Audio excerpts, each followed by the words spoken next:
السلام علیکم ورحمۃ اللہ۔ عورتوں کو وراثت میں حق کیوں نہیں دیا جاتا، اس کے بارے میں دیکھ رہے ہیں۔ پیچھے بھی ہم نے کچھ چیزیں دیکھی تھی کہ کیا کیا بہانے لوگوں کے ہوتے ہیں کہ بہنیں معاف کر دیتی ہیں یا بہنوں کو جہیز دے دیا۔ دیکھیں، اگر جہیز کا جو مسئلہ ہوتا ہے نا، وہ باپ مجبوری میں کرتا ہے، باپ خوشی خوشی نہیں کرتا، مجبوری میں کرتا ہے، تو وہ نفقے کے طور پہ کرتا ہے، تو اس لیے یہ اس کا بدل وراثت سے نہیں ہو سکتا۔ وہ تو ایک رسم ہے، ہندوانہ رسم ہے، اس کو ختم کیا جائے، اس کا جو ہے نا وہ مسئلہ وراثت سے نہ جڑا جائے۔ جیسے باپ بیٹوں کے اوپر بھی خرچ کرتا ہے، بیٹوں کی شادی پہ بھی کرتا ہے، بیٹوں تو بلکہ ساتھ رہتے ہیں تو باپ تو اس پہ کرتا رہتا ہے، تو ان پہ نہیں سوال اٹھتا، بیٹیوں پہ اٹھتا ہے۔ تو یہ اس کی کوئی حقیقت نہیں ہے، وہ ایک علیحدہ بات ہے کہ وہ آپ سے علیحدہ پوچھا جائے گا کہ آپ نے مال کس جگہ پہ خرچ کیا ہے، حلال یا حرام جگہ پہ۔ تو اس لیے یہ بھی کوئی لوگوں کا بہانہ ہوتا ہے کہ جہیز دے دیا، اب اس کا حصہ نہیں ہے، اللہ نے حصے رکھے ہیں وراثت میں، وہ ہندوانہ نظام ہے، یہ اللہ کا نظام ہے، ہمیں اس نظام کو ترجیح دینی چاہیے۔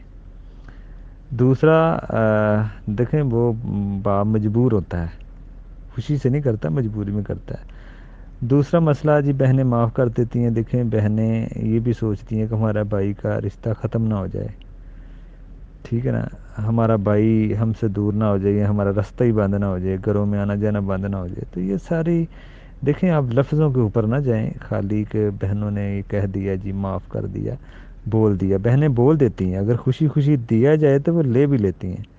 میں نے بہت سارے ایسے واقعات دیکھے ہیں اپنی زندگی میں کہ بہنوں سے کہا کہ آپ حصہ لیں، وہ نہیں لیتی، وہ کہتی ہم نے نہیں لینا، ہم نے معاف کیا۔ لیکن جب بھائیوں نے زبردستی خوشی خوشی دیا تو انہوں نے لے بھی لیا، ٹھیک ہے نا۔ تو یہ مسئلہ ہوتا ہے، جب بھائی خوشی خوشی دیں تو پھر وہ لے بھی لیتی ہیں، وہ بھائیوں کی طرف دیکھتی ہیں کہ بھائی ناراض ہوں گے، گھروں میں آنا جانا، ٹھیک ہے نا۔ تو یہ ساری چیزیں دیکھتی ہیں اور مجبور ہوتی ہیں، دباؤ میں ہوتی ہیں، سماجی ایک پریشر ہے، برا سمجھا جاتا ہے عورت کو۔ تو یہ ساری چیزیں دیکھیں، خالی اب لفظوں کے اوپر غور نہ کریں کہ بہن نے ایسے کہہ دیا، ایسے کہہ دیا، ہم نے نہیں لینا۔ جب بھائی نہیں کرتا معاف تو بہن بھی نہیں کرتی، یہ اپنے آپ کو دھوکہ دے رہے ہیں، ہم لوگوں کو بیوقوف بنا رہے ہیں۔ تو دیکھیں، اگر بہن کو جو مال ہم دے رہے ہیں نا، وہ باپ کا مال دے رہے ہیں، اپنا نہیں دے رہے۔ باپ کی طرف سے جو آ رہا ہے یا ماں کی طرف سے جو مال آ رہا ہے وہ لے رہی ہوتی ہے بہن، ہم سے اپنا نہیں لیتی وہ۔ تو اس لیے یہ جو بھی ان کا حق بنتا ہے ان کو دیا جائے۔ اس طرح کے بہانے جو ہے نا وہ بس ہم ادھر نہ دینے کے لیے ہی کرتے ہیں۔ باقی اصل اگر ہماری بات ہو تو ہم تو ایک ماں کی، بھائی کی ایک ماں کی تنخواہ بھی نہ ملے تو وہ لڑنا شروع کر دیتا ہے، ٹھیک ہے، چاہے وہ 10 20 30 40 ہزار روپیہ ہوگا، لیکن بہن کا لاکھوں ہوتا ہے تو ہمیں ان کا احساس نہیں ہوتا۔ تو اس لیے اگر ادھر نہیں تو آگے دینا پڑے گا نیکیوں کی شکل میں۔ اللہ کے نبی کے حدیث ہے نا، اگر کسی نے کسی کی ایک بالش زمین بھی لی، روزے قیامت 7 زمینوں کے توق بنا کے ڈالے جائیں گے۔ تو یہ بڑا سخت معاملہ ہے، تو اس کو مسئلے کو سمجھا جائے۔ دوسرا، اکثر لوگوں کا ایک اور بہانہ بھی ہوتا ہے کہ آج کل کوئی بھی نہیں دے رہا، کوئی بھی نہیں آج کل دیتا، بیٹے ہی لے رہے ہیں، بھائی لے رہے ہیں۔ دیکھیں، اگر کوئی نہیں دیتا آج کل، یا کہہ دیتے ہیں تھوڑی ہے، یہ بھی ایک بہانہ ہے۔ کچھ لوگ کہہ دیتے ہیں تھوڑی ہے، اب اس کو کیا دیں۔ تو یہ بات ہے، چاہے تھوڑی وراثت ہے یا زیادہ ہے، حصے تو ہیں نا۔ تو کوئی بھی نہیں اگر دے رہا ہے تو قیامت والے دن اللہ تعالیٰ آپ سے سوال کرے گا، لوگوں کو ان کے بارے میں سوال کرے گا۔ تو اس لیے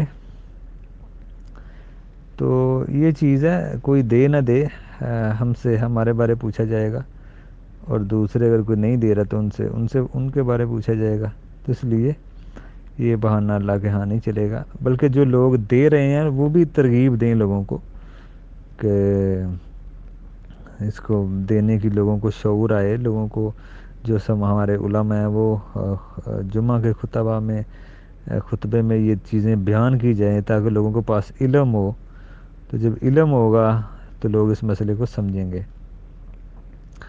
دوسری بات کہ اگر ایک بات اس میں اور ہے کہ اگر باپ نے بھی اپنی بہنوں کو حصہ نہیں نہ دیا تو اس میں بھی اہل علم کی رائے ہے کہ پھر بیٹوں کا کام ہے کہ وہ باپ کی وراثت تقسیم ہونے سے پہلے اپنی پھوپھیوں کا حصہ نکالیں.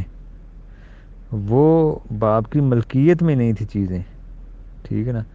تو اس طرح کے جو اگر مسئلے ہیں تو وہ باپ کی وراثت تقسیم کرنے سے پہلے باپ کی جو بہنیں ہیں ان کا بھی نکالنا چاہیے. یہ بھی اہل علم کی رائے ہے جو مجھے بڑی پسند آئی ہے. کہ ظاہری بات ہے باپ کو علم نہیں تھا یا باپ کی بہنوں کو علم نہیں تھا، صحیح تقسیم نہیں ہوئی، اگر آگے بچوں کو اگر علم ہے اس چیز کا تو وہ اپنا مال تقسیم کرنے سے پہلے ان کا حصہ نکالیں، وہ نکال کے تقسیم کریں. تو کسی کے مال کھانے والی بات ہے. دیکھیں جب کچھ شخص فوت ہو نا اس کا قرض نکالا جاتا ہے، تو قرض کے بعد جو مال بچتا ہے تو وہ پھر تقسیم ہونا ہوتا ہے. تو قرض بڑا اہم چیز ہے، وہ دیکھا جائے. قرض کسی کا بھی ہو سکتا ہے، اپنے کسی کا ہو سکتا ہے، اپنی بہنوں کا بھی ہو سکتا ہے، کسی کا نہیں دیا یا کسی سے لیا کوئی مال نہیں دیا واپس، تو اس کی وراثت سے ہی وہ سارا کچھ ہوگا.